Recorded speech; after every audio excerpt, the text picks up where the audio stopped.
amo demais. Eita, pessoal, que eu tô apaixonada hoje. E aí, pessoal, tudo bem com vocês? Aqui Conde, e hoje nós vamos falar sobre ele, gente, o cantor Leonardo. Cantor tão importante. Essa entrevista aqui que ele deu, eu achei fantástico, né? A gente já vai começar aqui falando sobre uma entrevista que ele deu no programa da Virgínia. E nesse programa ele falou o seguinte, a Virgínia pergunta pra ele: Leonardo, como é que era a sua vida quando você era mais simples e tal? Ele falou assim, ótima. Né? Ele dizia que era ótimo, ele contou a história dele ali. E, então, gente, é muito importante a gente ver, né, e reconhecer as nossas raízes, assim, né? Eu acho muito importante. Já teve uma fase olha da só. fama que você não tinha dinheiro.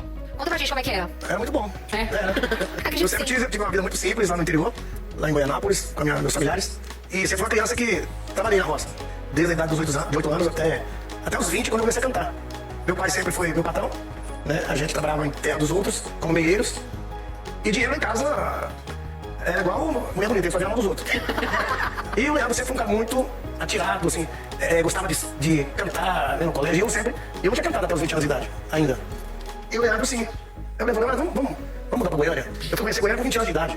Aí começou a vir o dinheiro, né? Onde a primeira coisa que a gente fez foi trazer a nossa família de Goianápolis pra Goiânia, todo mundo, a família inteira. Então o primeiro dinheiro grande que entrou, vocês fizeram isso, trouxe toda a... Cara, perfeito, né? Então você já tem noção de que é um cantor que tem uma história, tem toda uma trajetória antes da fama, né? Então eu acho isso muito importante, as pessoas terem consciência das histórias delas, de como que elas conseguiu se ascender, assim, na vida.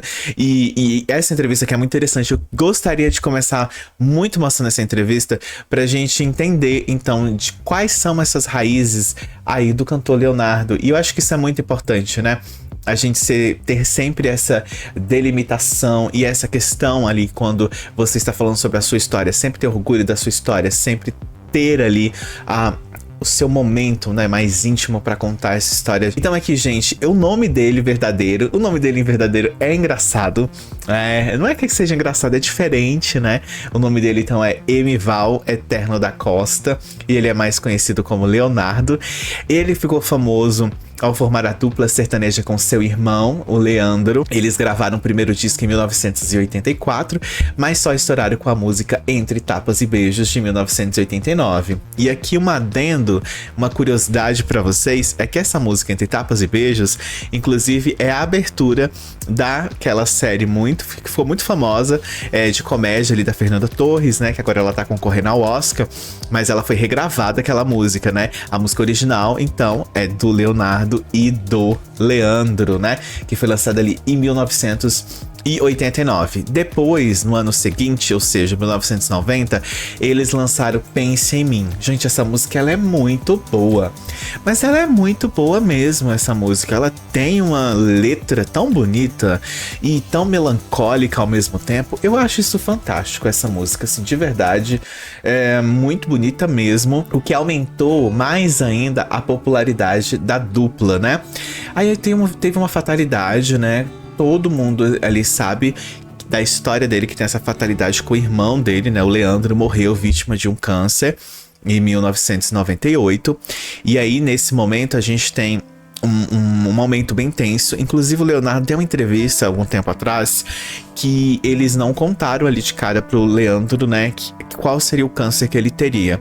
Então, isso foi muito difícil pra ele, né? Porque ele sabia que era um câncer que tinha pouquíssimas pessoas na época que tinha esse determinado câncer. E o Leonardo, contou na entrevista que foi um momento muito tenso da vida dele. Então ele tinha que contar, podia fazer show sabendo de qual era o tipo do câncer do irmão, mas não podia falar pra ele que tipo era aquele câncer, né? Inclusive, quando eles foram ali nos Estados Unidos pra descobrir esse câncer, era um câncer muito raro na época, e então eles não tinham muito conhecimento sobre, e sabia que o irmão dele ia ter no mínimo ali 6 meses de vida. Então ele continuava fazendo show mesmo sabendo que o irmão dele ia falecer. Contando assim, é muito tenso, sabe? É muito triste também. Magic river, tell me all your dreams align. Que ele perde o irmão, e aí depois ele segue essa carreira solo dele, né? Esse irmão dele. Gente, quando ele e o irmão lançaram as músicas, os álbuns, a gente fazia muito sucesso. Eles eram muito famosos no Brasil, muito famosos mesmo. Era uma dupla de maior prestígio, assim, na época. As músicas deles era muito conhecida, tanto que quando eles começam a cantar, eles começam a mudar de vida, né? Levam a família para Goiânia, então tem toda essa questão de importância também, né? Deles levar consigo os seus familiares, né? Então acho que isso é muito mesmo importante, né? O doce eu vou deixar pros meninos aí. Perfeito. Quem come doce é formiga, mas a cachaça. Tem um doce de Buriti, eu já comi, é bom demais. Buriti tem a castanha, tem diversas coisas. A pergunta é assim. Isso que eu acho muito interessante das entrevistas dele, eu acho muito boa. Ele sempre leva com muito bom humor as coisas, né? Ele fala, tô tomando uma cachaça. Tem um vídeo dele, ele também tem um senso de humor assim, muito engraçado. Acho que vocês já viram. Tem um vídeo, ele tá chupando uma manga. E aí do nada alguém pergunta, você tá chupando uma manga? E ele dá uma resposta super que ninguém tá esperando. Chupando manga aí, Léo? Não, você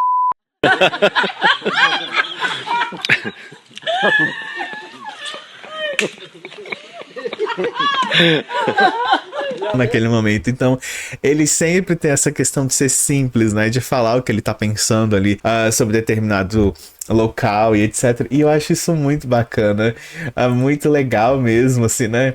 O senso de humor, né, que ele tem sobre as coisas da vida também, né? Tem um vídeo, inclusive, que ele tá falando, a Virgínia fica filmando, né? Aí né, aquela moça filmando tudo aqui dentro dessa casa. E aí falou assim, no início eu não gostava dela não, menina filmando tudo aqui, chegava com a câmera na sua cara, e ele brincando, né, contando aí essas experiências que tinha quando o Zé tinha, né, falado sobre a Virgínia no início do relacionamento e tal. Então, é muito interessante ver essa história. Ele tem essa energia, né, ele sempre foi essa pessoa muito elétrica, essa pessoa muito... que sempre teve esse despertar, assim, né, no meio de brincadeiras, mas quando era para ele levar as coisas a sério, ele sempre levava, né? Quando era para fazer ali um jeito de ter mais trabalhos extra, ele sempre fazia, mesmo com esse jeito brincalhão, que às vezes as pessoas podem confundir, uma pessoa brinca demais, então a pessoa não tem compromisso.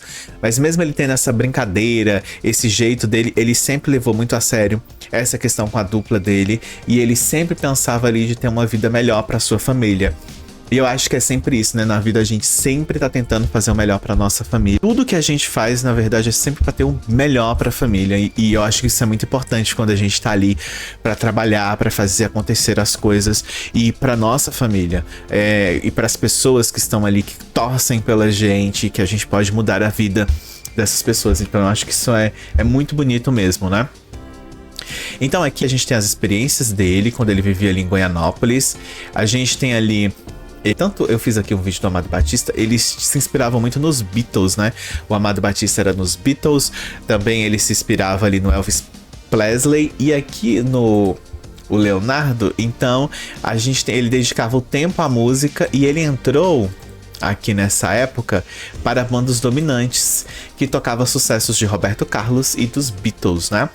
Enquanto isso, Leonardo cantava somente no trabalho, mas aos poucos os dois irmãos começaram a ensaiar como dupla e decidiram, com o apoio de toda a família, voltar para Goiânia para tentar a carreira. Chegando na capital, eles arrumaram um emprego para se sustentar, eles trabalharam em uma farmácia e no mercado central, e todos os minutos dedicados aos ensaios, eles viajavam para se apresentar, né? Ali, na farmácia, um dos funcionários teve gêmeos, batizados como Leandro e Leonardo. Não tiveram dúvidas, as apresentações não rendiam muito dinheiro, mas mesmo assim eles não desanimaram, e com isso o primeiro contrato surgiu e a dupla assinou por 4 salários mínimos. Não, e assim, as capas dos CDs deles são muito boas, são muito bonitas as capas, nossa, cada capa desse CD eu acho uma mais bonita do que a outra, assim, sabe? É uma pegada mais do... Tem uma questão mais sertaneja, mas também tem outras capas que saem um pouquinho dessa questão, eles vão inovando, vai tipo chegando uma capa meio que galã de novela. E eu acho que isso é bem interessante, né? Você ver assim. E é muito legal. É muito legal mesmo o estilo, né? E o estilo único deles, né? E o estilo único deles mesmo. Eu acho muito legal. Inclusive, eu amo essas camisas que tem a gola mais alta, assim. Nossa, eu acho maravilhosa. O estilo. E muito legal mesmo. As capas dos CDs. Nossa, uma é mais bonita do que a outra. E muito legal mesmo essas capas aqui. Muito boa. A partir daí começaram a receber propostas para apresentações em cidades vizinhas e convites para se apresentar na televisão. O primeiro programa a convidar uma dupla para a participação foi o Beira da Mata, exibido pela TV Tocantins de Anápolis. A apresentação não foi um sucesso devido ao nervosismo dos dois, mas mesmo assim foram convidados muitas vezes depois, conforme ficavam mais conhecidos, principalmente no interior, nas regiões de Goiás e Mato Grosso. O primeiro disco gravado com recurso próprio e a ajuda de amigos saiu em 1984 e tinha como destaque a música Hoje Acordei Chorando. O disco era vendido nos bares onde cantavam, em busca da realização profissional. Constantemente viajavam a São Paulo, para você ver como que as coisas, né? Eles trabalhavam em uma farmácia. Dessa farmácia ali que eles trabalhavam, no tempinho livre, eles começavam a cantar. E cantando, eles foram tentando ali. Ó, pra você ver como é que as coisas, né? Você nunca começa perfeito, né? Tem o nervosismo, eles foram cantar. Então no primeiro programa não foi tão interessante, né? Eles estavam nervosos. Mas depois eles que ficavam famosos, eles voltavam nesse programa. E aí já cantavam melhor. E é sempre assim na vida, né? A gente nunca tá preparado de primeira. A gente sempre vai se aperfeiçoando com o tempo. A gente sempre vai aprendendo mesmo com o tempo. É isso, né? É a repetição que causa a perfeição, né? Que leva à perfeição. E eu acho que isso é muito importante, a gente levar isso pra vida, né? Pra nossa vida mesmo. Você nunca vai começar num local sabendo tudo. Nunca. É com o tempo que você vai aprendendo. E eu acho isso muito fantástico, porque eles insistiram, né? Eles insistiram no seu sonho, porque às vezes a gente não insiste. Ah, deu errado, a pessoa para. E às vezes é só a pessoa insistir mesmo para estar aprendendo. E eu acho que isso é muito fantástico, toda essa questão. O sucesso, gente, aconteceu entre tapas e beijos, né? Quando eles lançaram esse hit, que foi gravado no terceiro disco, né? No quarto volume, Pense em Mim bateu todos os recordes de execução nas rádios. Gente, é claro que essa música ia bater. Essa música é muito boa. Ela é muito boa. Pense em Mim é uma música... Eu não sei, assim... Eu acho que a letra dela que é muito forte, né? Mas ela tem um conjunto de coisas que deixam ela muito legal. Tem a questão visual também, que eles estavam usando. A roupa que eles vestiam. Então, tudo isso, né? O conjunto de tudo... faz com que também ocorra esse sucesso.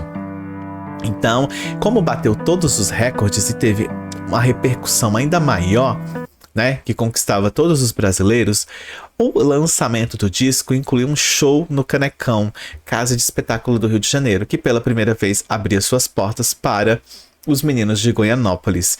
Com cada vez mais admirados, conhecidos e queridos pelo público, eles se tornavam uma das duplas que mais venderam discos na história da música brasileira. Estão contentes? Que mais venderam discos, gente? Vocês têm noção do que é isso? Cara, isso é muito importante, muito. Gente, em 15 anos de carreira, eles acumularam ali mais de 25 milhões de discos vendidos. É disco pra não acabar mais. É muito, muito bom. Em 1995, a dupla se uniu a Chitãozinho e Chororó e a Zezé de Camargo e Luciano para se apresentar dos programas mais sucedidos da Rede Globo, o Amigos, que surgiu na programação como um especial de fim de ano que posteriormente, devido à grande audiência, começou a ser transmitido semanalmente na grade da emissora. O resultado foi tão positivo que o encontro das três duplas gerou a produção de 4 CDs Amigos, que venderam milhões de cópias em todo o Brasil. No auge do sucesso, perto de lançar o disco Um Sonhador, Leandro começou-se a sentir mal após muita luta. Não resistiu a um câncer de pulmão e morreu em 23 de junho de 1998. Passou mal, eu tava lendo uma notícia que quando ele passou mal, ele foi fazer foi bater um raio-x. E quando ele foi bater esse raio-x, né, depois desse episódio, ele desmaiou, na verdade. E quando ele desmaiou, levaram ele pro hospital. E quando ele bateu esse raio-x, descobriram que ele tinha um câncer do tamanho de uma laranja. E aí esse câncer ficava entre o pulmão e uma parte ali, né, quase chegando no coração dele. É muito tenso, né? É uma história dessa forma, é um momento muito triste, assim, a gente entende também. Depois de ter recebido a homenagem de milhares de fãs em São Paulo, ele foi enterrado em Goiânia, onde também recebeu o carinho de parentes e amigos. Leonardo, depois de receber o apoio dos familiares, amigos e fãs da dupla, lançou em 1999 seu primeiro disco solo, intitulado Tempo.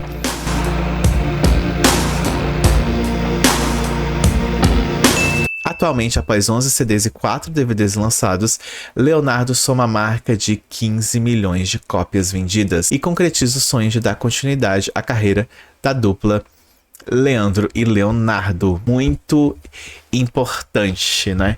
Você tem um sonho acontecendo e aí, com o apoio da família e dos amigos, ele continuou, porque não foi um momento fácil para ele, nunca é um momento fácil, né? E apesar de todas as adversidades, ele continuou também para levar esse sonho que ele e o irmão tinham, né, de ser cantor e de continuar mesmo. E eu acho isso muito importante. Leonardo, ele anunciou que iria encerrar sua carreira de modo gradual, né? Ele disse o seguinte: pretendo parar de cantar aos poucos, parar de uma vez eu não aguento. E sei que me faria uma falta lascada. Vou diminuir o número de shows. Em 2013, publicou a autobiografia Não Aprendi a Dizer Adeus. Eu sou um cantor, acho que fui empurrado por Deus. Na minha família, todos cantam, todos. O Zé Felipe sabe disso. Mas eu comecei a cantar com 20 anos de idade, né? E eu lembro que eu trabalhava lá na Roça de Tomate, eu cantava música do Zé Rico, de 77, 78, por aí. E eu pedi a Deus, não tira essa roça, não tô aguentando mais aqui não. Importante, né, da gente pontuar que uma pessoa que vem ali do interior de Goiás, que vai pra capital, que trabalha, que luta pelo sonho, que vai passando por situações na vida, tem as adversidades que ocorrem na vida das pessoas, e aí ele continua, apesar de muitas coisas que ocorreram, lutando por esse sonho, quebrando recordes, e como que essa jornada pro sucesso, né, jornada pra levar ele pra esse sucesso, é importante. Esse foi o nosso vídeo de hoje, e se você não é inscrito aqui nesse canal, já se inscreva-se. Beijão pra vocês e até o nosso próximo vídeo. Fui!